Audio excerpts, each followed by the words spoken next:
তুহিনাকে একবার ফোন করি। আমি তুহিনা বলছি। সকাল থেকে একবারও ফোন করোনি কেন? আমি তোমার ফোনের অপেক্ষায় ছিলাম। অপেক্ষায় ছিলে কেন? কেন তুমি জানো না নাকি তোমার সঙ্গে কথা না বললে আমার একটু ভালো লাগে না? ভালো লাগে না কেন? তোমাকে ভালোবাসি তাই। কি? ওসব কথা বাদ দাও। আমার লাইফে আজকে আমি প্রথম 500 টাকা ইনকাম করেছি। ওই টাকাটা আমি তোমাকে দিতে চাই। তোমার ফোন পে নাম্বার। আমাকে কেন? জীবনের প্রথম ইনকাম বাবা মায়ের হাতে তুলে দিতে হয়। তুমি খুব ভালো মেয়ে।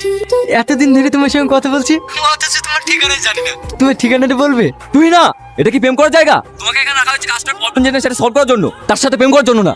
না মানে স্যার। চুপ করো তুমি। আমি কয়েকদিন ধরে লক্ষ্য করে দেখছি তুমি একই নম্বরে বারবার ফোন করে 2-3 ঘন্টা ধরে কথা বলছো, তাই তোমাকে আমি আর এখানে রাখতে চাই না। না স্যার, এরকম করবেন না।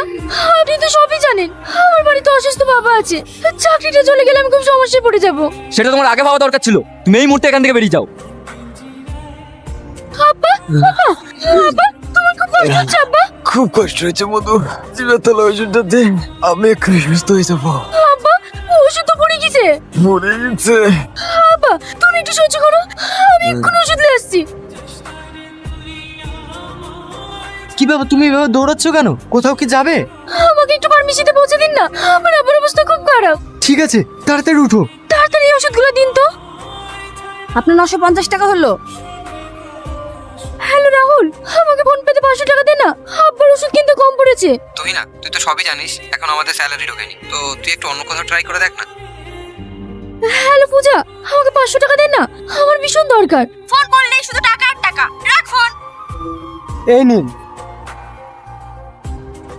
তোর আব্বুর তো অবস্থা খুবই খারাপ, এখানে রাখা যাবে না। এখানে রাখলে বিপদ হয়ে যেতে পারে। তাড়াতাড়ি হসপিটাল নিয়ে চলো।